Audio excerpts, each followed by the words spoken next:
Hola y bienvenidos a un nuevo episodio de Google On Air, nuestro podcast de inteligencia artificial. Yo soy Martín Tincho Calderón, periodista de tecnología, y hoy exploraremos un tema fascinante: cómo Chile ha logrado posicionarse como líder en inteligencia artificial en la región. ¿Qué tal? Yo soy Edgardo Frías, soy Country Director de Google Chile y Perú. Y estoy muy emocionado, nuevamente, a mí me encantan estos podcasts, pero hoy vamos a hablar de un tema que destaca en tema de la innovación en nuestro país.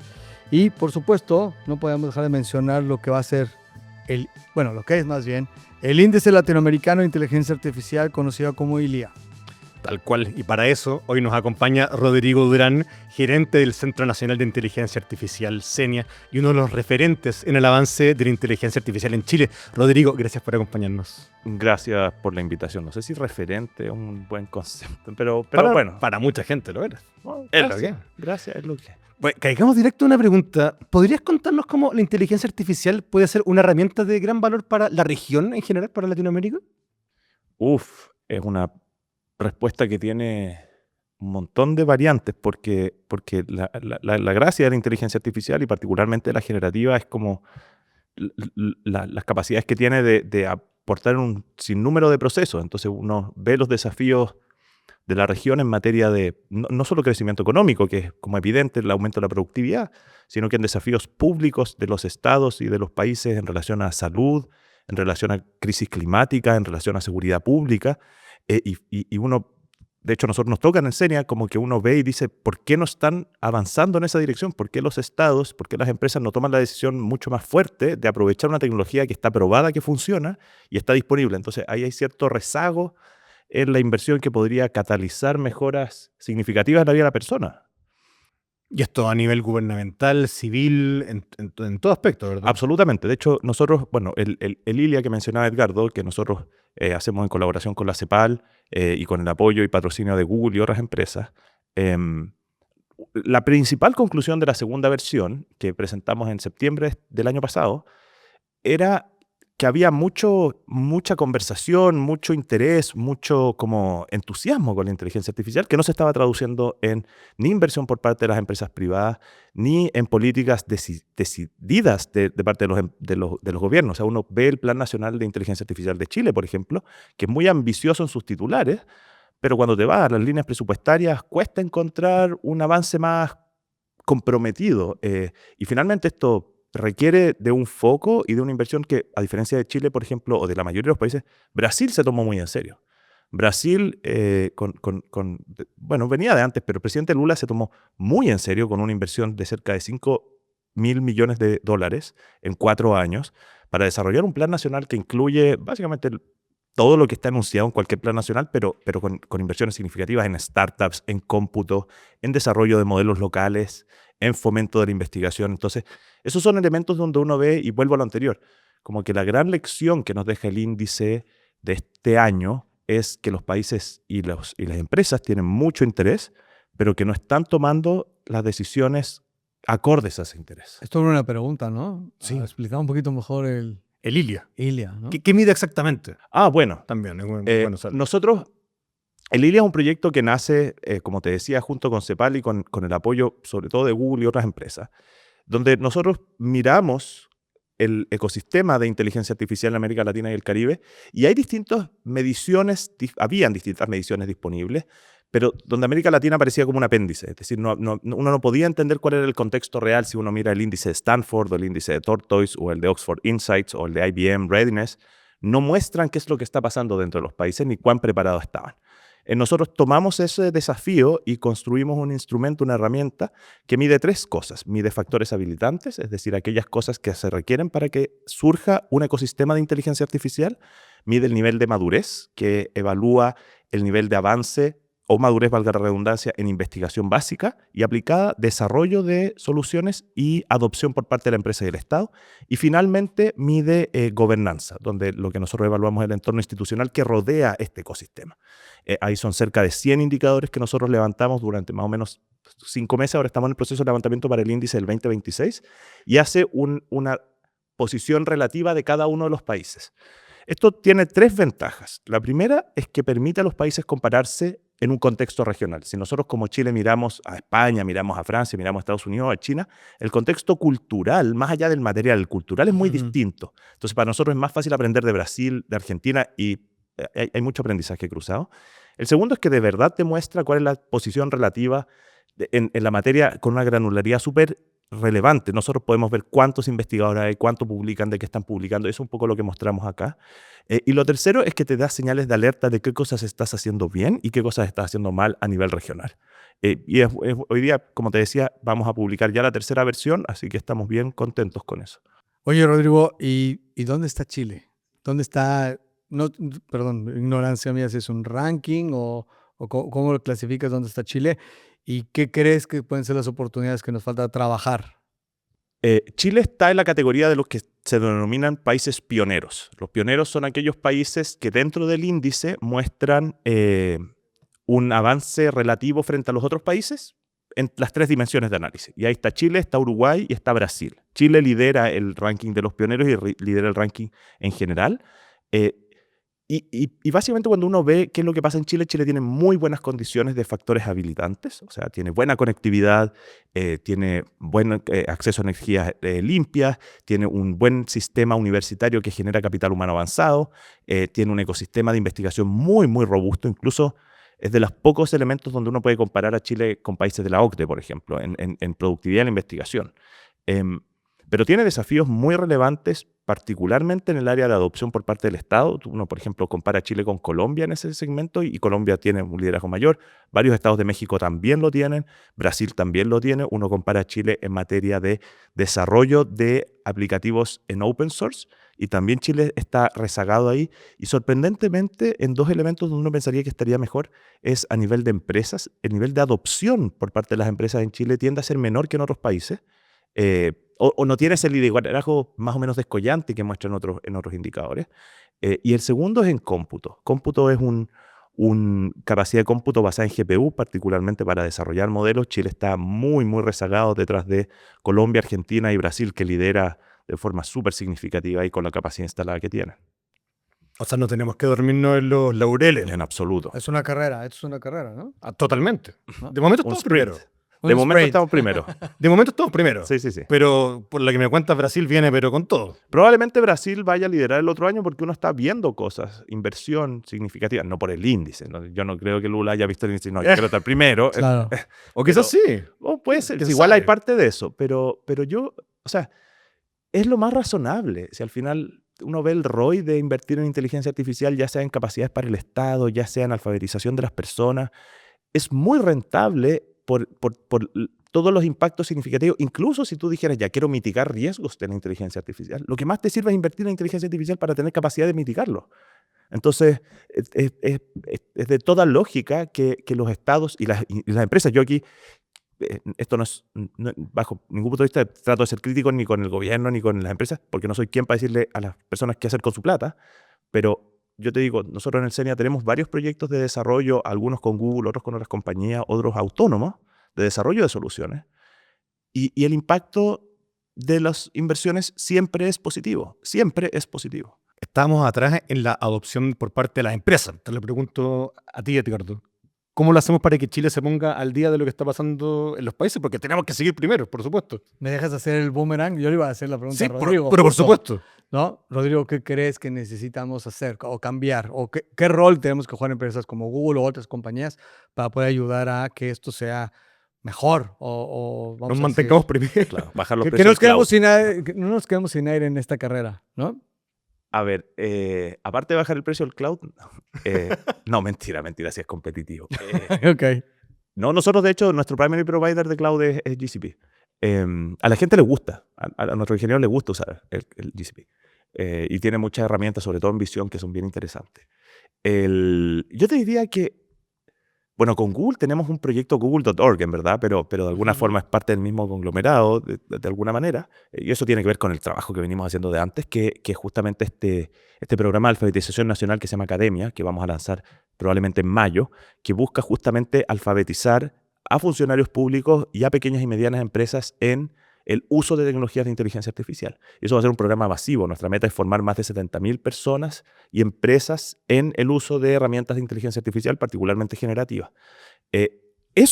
La entrega de herramientas para entender cómo usar la tecnología, desde nuestro punto de vista, es la base para identificar oportunidades. Nosotros nos pasaba mucho y probablemente también le pasa a cualquiera que está desarrollando este tipo de negocios, que tú te acercas a una empresa y hay cierto escepticismo frente a la tecnología. Es como, ya, Claro. ¿puede hacer esto realmente? O uno entiende mucho mejor cómo funciona la tecnología, pero cuando no se entiende el negocio, donde te duele, cuál es el dolor, es difícil saber si va a ser rentable, si tiene sentido usar qué tipo de soluciones, o depende mucho de la idiosincrasia de cada una de las compañías. Entonces, alfabetizar y sensibilizar primero, pero después alfabetizar de que entiendan, no digo que todos seamos expertos en Python, No, claro. pero sí entender qué es una solución de visión por computador, cómo opera un motor de lenguaje natural, de forma tal que veamos eso y digamos, esta herramienta puede servirme para este dolor, probemos, testiemos. Eso hoy día todavía estamos lejos de llegar ahí, de que tanto los funcionarios o los empleados o los colaboradores de una empresa, pero también la alta gerencia, tenga esa sensibilidad y tenga esa capacidad de detectar cómo esta herramienta puede resolver un dolor que tengo hace mucho rato. Muy bien. Oye, yo quisiera regresar un poco al índice, ¿va? Porque hablamos de las oportunidades que tenemos que Chile y poner como que, déjame decir, los watchouts, ¿no? Como Claro. ver el retrovisor, el espejo Claro. retrovisor, para no quedarnos sin aire, como decíamos en este sprint. Pero estamos en primer lugar. ¿Qué crees que hicimos muy bien como país para estar ahí? Mira, no es que sea... Son varias cosas. Te diría que, desde mi punto de vista, son 4 las que hicimos muy bien, aparte de ciertas condiciones estructurales del país que es abierto al mundo y por lo tanto invertir es más fácil y cosas por el estilo. La primera es que nuestro sistema de promoción e incentivos de la investigación está bien diseñado para generar investigación de excelencia. Tiene otros problemas como, no sé, precariedad de los Sí, investigadores. no es perfecta, pero... Claro, pero si uno ve y compara el sistema chileno de los FONDES y de los FONDEF, de finalmente la Agencia Nacional de Investigación y Desarrollo, que era el CONICIT, los instrumentos tienen los incentivos adecuados para que nuestros autores y autores investigadores publiquen bien y harto, con alto impacto. Y eso uno lo ve en el índice con mucha claridad. Chile es el único país que consistentemente está en el top 10 de las conferencias A+, que es el título en inteligencia artificial, en NeurIPS, en ACM, en todas las conferencias que son de primer nivel. Y eso porque tenemos un sistema que promueve eso. Y muy asociado el sistema universitario, que ha sido vilipendiado, pero una de las cosas muy buenas que tiene es que es capaz de retener talento. Piensa, por ejemplo, en Álvaro Soto. Álvaro Soto es una persona que estudió en Carnegie Mellon, hizo su doctorado allá, estuvo en Stanford haciendo clases, volvió a Chile y desde la Universidad Católica ha sido capaz de mantenerse publicando, armar el CENIA, tener una empresa. Eso uno no lo ve en otros países como, no sé, Argentina, Colombia, Brasil, porque Se quedan allá. se quedan fuera de los países o se van al sector privado, porque los sueldos que tú podías acceder en la academia acá en Chile son muy competitivos. Entonces tú mantienes un muy buen capital humano formando nuevo capital humano. En otros países, no digo que en todos, pero particularmente en esta disciplina, ingeniería de software, ciencias de computación, el mercado no se piensa un Meli, un Mercado Libre o un Globant o un Nubank, van a las universidades a buscar talento. Y tú estás en una universidad y ganáis $2.000 y llega Nubank y te ofrece $20.000 al mes, y bueno, ya sabes que es muy competitivo. En cambio, en Chile, entre los incentivos y la calidad de vida y todo eso, y el reconocimiento que tiene el académico, es algo que genera incentivos para que se queden formando nuevo capital humano, que es justamente el tercer elemento. El capital humano en Chile avanzado, no el básico, porque cuando tú te vas como formación profesional es bueno, pero está en la media. Formación básica no somos descollantes, pero tú te vas al capital humano avanzado de programas de magíster, programas de doctorado, y Chile tiene una posición excepcional a escala regional. Tenemos varios programas de doctorado que están en el ranking Q, en el ranking 500, tenemos varios programas de magíster que también están ahí. O sea, pesan más los de Chile que en otro Así es. otro lado. Así es. Si tú ves América Latina, Chile tiene los mejores programas en términos de calidad evaluados con estándares internacionales. Mejor que hay uno que podría ser mejor en USP en Brasil, en la Universidad de Sao Paulo, pero de México o de incluso el Tecnológico Monterrey, qué sé yo, vienen para acá, se forman acá y vuelven. Y el último, que creo que es sumamente relevante y tiene que ver también con lo que conversamos antes, pero la conectividad que ha logrado nuestro país a lo largo del país, como hacia afuera, la redundancia de la red finalmente, de estar conectados ahora con este cable nuevo Humboldt que está yendo hacia Asia, que es parte de un proyecto de Google, con el cable de Pratt que recorre toda la costa, son proyectos que finalmente te permiten una conectividad mayor, que son políticas de Estado. Y si uno ve, Chile ha tenido, a diferencia de otros países de la región, consistencia en políticas públicas que aportaron a que estemos en un buen pie en inteligencia artificial. Y para mí el mejor ejemplo de eso es que la Política Nacional de Inteligencia Artificial, que se formó en el gobierno del presidente Piñera en el año 2020, el presidente Boric no solamente la mantiene, sino que la refuerza, construye sobre eso. Tú eso no lo ves en otros países de la región. No pasó en Argentina, no pasó en Colombia, no pasó en Perú, no pasó en México. Y no pasó en Brasil. Entonces, esa consistencia de ver esto de alguna forma como algo país es bien interesante y ayuda muchísimo a consolidar una posición de liderazgo. Quiero hacer un pequeño paréntesis en el tema de Humboldt, el cable. Ricardo, tú que estuviste bastante involucrado en el tema, quiero saber, uno, qué es, que la gente también sepa también qué es, qué significa, cuál es la relevancia que tiene y por qué también ayuda tanto en el desarrollo del ecosistema de inteligencia artificial y tecnología en general. Mira, un cable submarino, ¿no? Lo que hace es marcar una ruta. Y piénsalo como cuando tú unes dos poblaciones, tal cual, ¿no? Y a lo mejor lo que se te viene a la cabeza de primera instancia es, bueno, yo tengo un camino para poder llegar a la otra población. Pero lo que tienes que ver es que eso empieza a generar curiosidad, intercambio, comercio, desarrollo, y eso es parte de lo que hace un cable submarino. Abre una brecha, conecta dos partes, en este caso va a ser Sudamérica, Chile, con Australia, y nos abre la puerta hacia el resto de, no solamente de Oceanía, sino toda Asia. Entonces, está todavía en trabajo de planeación de cómo se tiene que hacer ese, déjame citar, proyección por dónde va a caer el cable y demás de eso, porque es un poco largo el cable para llegar hasta el otro lado. Hay una parada por ahí, pero al punto es que abre un tema, una de las tantas necesidades que tiene el uso de la tecnología, hablando de inteligencia artificial, por ejemplo, es el tema de la latencia, que es, hoy, te soy honesto, es imperceptible cuánto tiempo se tardan, por ejemplo, muchas veces los agentes virtuales en hacerte un pequeño resumen cuando compartes un PDF que a lo mejor son 150 hojas. Claro. ¿No? Y no nos damos cuenta. Bueno, todo eso no sucede porque hay una hada madrina en una tablet o en nuestro celular. Realmente son procesamientos que se hacen en microfracciones de segundo y, por supuesto, tecnologías como los cables submarinos apoyan que la tecnología sea cada vez más rápida y más eficiente. Rodrigo, ¿dónde tenemos que seguir apretando para que, a nivel tanto las compañías como también el Estado? A ver, yo creo que a nivel de compañías hay que distinguir entre... privado y público, básicamente. No, pero aparte, por ejemplo, el rol de Google es muy distinto, es más parecido al rol del SENIA en términos de promoción que al rol de CMPC, que es un consumidor. Claro. Y yo creo que, guardando las proporciones, Google es un poquito más grande que el SENIA. Pero la colaboración que hemos tenido hasta ahora, yo creo que particularmente con Google ha sido tremenda porque nos ha permitido instalar mensajes que hace un año no eran...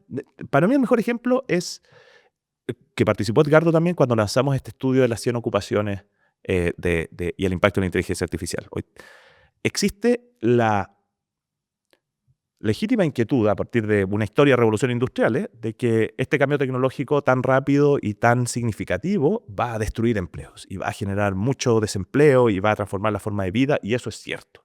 Sin embargo, ¿qué tipo de impacto va a ser el que vamos a vivir? No podemos pensar en la máquina a vapor y los telares de Inglaterra de 1810 para entender el fenómeno que estamos viviendo ahora. Y lamentablemente no hay mucha literatura, no hay mucha investigación, no hay mucha reflexión con bases, más allá de las reflexiones teóricas que podemos tener en un asado, sino que tomar datos para identificar, bueno, cómo va a ser ese impacto, cómo podría ser ese impacto. Y lo que hicimos fue aliarnos con la Universidad de Stanford, con el profesor Eric Brunfolson de una empresa que él tiene que se llama WorkElix, con la SOFOFA y un equipo del SENIA, para hacer una revisión de las 100 principales ocupaciones que hay hoy día en Chile, y no son profesiones, son ocupaciones, pueden ser oficios, periodista o jardinero, qué sé yo, las que eran más voluminosas, y ver cuál es el impacto de la inteligencia artificial generativa en ellas. ¿A qué nivel? Al nivel de las tareas que hacen. No al nivel del empleo que ocupan, sino que al nivel de la tarea que ejercen. Y eso nos permitió identificar cuál es el impacto potencial de aceleración, no de reemplazo, sino que de aceleración de aquellas tareas que hoy día están en el día a día de más de 6.600.000 chilenos y chilenas. Y eso se traduce en una mejora de la calidad de vida y la productividad que puede cuantificarse en 12 puntos del PIB. Son 40 millones, 1.000 millones de dólares adicionales que nosotros podríamos ahorrar. Podríamos atender más clientes, podríamos dedicarnos a cosas que son más significativas, el impacto en profesores que hay, el impacto en funcionarios públicos, el impacto en desarrolladores de software es muy grande. Entonces, la gran virtud que yo vi de esto, y que creo que eso lo compartimos con Edgardo, es ver esto como una oportunidad. No es una amenaza, no es un riesgo. Y ese cambio en el lenguaje es algo que hemos logrado instalar. Y cuando uno lo ve como una oportunidad, empieza a tomar decisiones de forma distinta. ¿Y cómo alfabetizamos, educamos a las empresas, a la gente, a los gobiernos en esto? ¿En quién recae esa responsabilidad? Primero en uno mismo, creo yo, porque, bueno, pues, sí, es como obvio. A ver, ahí hay varias cosas que el proyecto este que estamos haciendo con Google.org es un granito de arena. Yo no creo que vayamos a mover, me encantaría decirte, vamos a mover mucho la aguja, pero algo vamos a hacer. Son 70.000, es un desafío grande. Yo he visto, esto requiere de un cambio de mentalidad, creo yo, particularmente en el mundo de la reconversión y de la capacitación una vez que uno ya salió. O sea, las empresas debiesen moverse a promover rápidamente el conocimiento, a no tenerle miedo al uso de herramientas de inteligencia artificial generativa. La mayoría de los comunicados, reglamentos que yo he visto, restringen a los, y con razón, porque no quiero que mis datos se vayan a ChatGPT o qué sé yo, pero bueno, si vas a restringir eso, abre una cuenta Enterprise para tu compañía para que lo usen, porque la única forma de aprender a hacer esto, este companion, este agente que te puede ayudar a mejorar tu productividad, es usándolo. No es algo que, no es como las matemáticas, como andar en bicicleta. Yo, por ejemplo, personalmente, a mí me ha costado bastante meterlo en mi día a día y lo hago con tirabuzón. ¿Cachai? Entonces yo normalmente escribo mis correos a mi forma y de repente ya se lo voy a pasar. ¿Sabes qué sale mejor? Y poco a poco lo vas metiendo, después para la generación de presentaciones, después le pido que me resuma cosas. Y esa cuestión no ha sido fácil, me he demorado un par de meses. Estoy en el Centro de Inteligencia Artificial, no estoy claro, no estoy en un banco. Entonces, pero empujar eso, y nosotros lo empujamos mucho con nuestros ingenieros de software, por ejemplo. Eso para mí es el caso concreto, paradigmático. Nosotros hoy día tenemos un equipo como de 30 ingenieros de software. Y ponte tú, para hacerte lo simple, nosotros podíamos atender con ese equipo 15 clientes el año pasado. Hoy día podemos atender 22. Tuvimos un aumento del 50% de la productividad.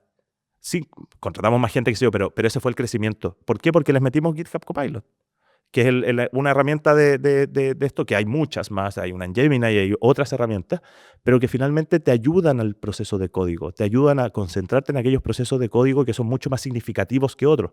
Y eso se tiene que aprender. No es como llegar a enchufar y ahora funciona mejor. Tú tienes que aprender cuáles son los buenos prompts, en qué contextos en visión me conviene usar prompts distintos que el lenguaje, cuando tengo que hacer planillas de software, etcétera, etcétera. Entonces, la práctica es fundamental. La inversión por parte de las empresas en programas de capacitación para todos los niveles, de sensibilización para todos, de alfabetización para los que la van a usar, de estrategia para la alta gerencia y el directorio es muy, muy relevante, porque vuelvo a lo anterior, si no entendemos la herramienta, no vamos a identificar las oportunidades. Y créanme que hay gente que sí lo está haciendo. Hay compañías que sí están invirtiendo en esto, de verdad, con hartas lucas, y esas compañías en 2 o 3 años más van a ver ganancia productiva porque saben cómo usar esto mejor que otros. Y eso va a ser un cambio global del cual nosotros hoy día, por la posición de liderazgo que tiene Chile, es una tremenda ventaja que tenemos que aprovechar. Mencionaste algo súper importante, Rodrigo, y déjame hacer un double click ahí, así, tal cual. Porque mencionaste el tema de lo que pueden ser los resultados y demás, pero comenzaste con el tema como del cambio de mindset, del cambio del, como que tener una lupa diferente de cómo verla, ¿vale? Y creo que es algo que sí podemos reforzar como la gran oportunidad que tenemos a la pregunta que le hiciste, que es como cómo las compañías nos sumamos para mejorar y que Chile no pierda este aire en esta tremenda carrera que es seguir potenciando inteligencia artificial hacia adelante. Mi experiencia es que muchas veces todo el mundo lo toma como el rush. Yo tengo que ser partícipe de esto, pero no saben para qué. Y a veces ponen la tecnología adelante de los objetivos. Y no necesariamente. Tienen que tener muy claro cuáles son sus objetivos de su compañía. Y déjame decirle, inclusive de todas las áreas, ya sean privadas o públicas, y cómo usan la inteligencia artificial para solucionar esos objetivos. Tú lo mencionaste muy bien. Así, hago mi correo, después le digo, tu objetivo no era hazme el correo, es hazme una sugerencia sobre mi propuesta de correo y darle una pulida porque a lo mejor hubo una palabra que a lo mejor no quedó tan elegante o con la intención que quiero hacer. Entonces, ahí está tu objetivo. No necesariamente es que ella vaya a hacer tus correos. ¿Me Absolutamente. explico? Creo que es un gran ejemplo de cómo ponerlo hacia adelante y a lo mejor es una invitación a todas las compañías que pensemos en cómo aportamos de esta manera y que culturalmente cambiemos el chip para abordar la tecnología y que es una ventaja país y no sea solamente una ventaja privada, déjame llamarlo. Totalmente. O sea, tocando ese punto, pensando, por ejemplo, en el Estado como un conjunto, no quiero ir a uno en particular.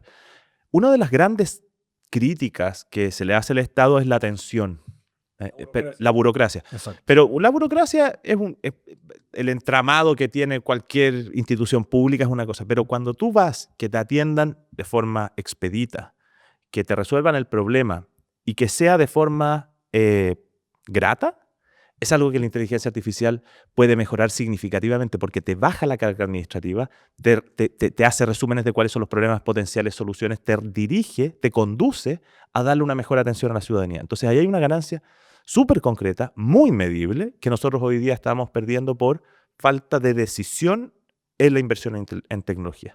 Es un tremendo tema. Me encanta porque hoy aprendimos por qué Chile está liderando en inteligencia artificial, pero también qué podemos hacer para que nos sigamos manteniendo en la cima. Y les doy las gracias a Rodrigo, de verdad, por estar acá con nosotros y explicarnos todos estos temas. Y por supuesto a Edgardo por esta fascinante conversación. Happy always. Muchas gracias, Tincho, Edgardo. Oigan, y manténganse al aire porque se viene más Google On Air, nuestro podcast de inteligencia artificial. No, recuerden, estos son solamente el principio de los primeros capítulos. Va a haber mucho más, así que stay tuned. Nos vemos.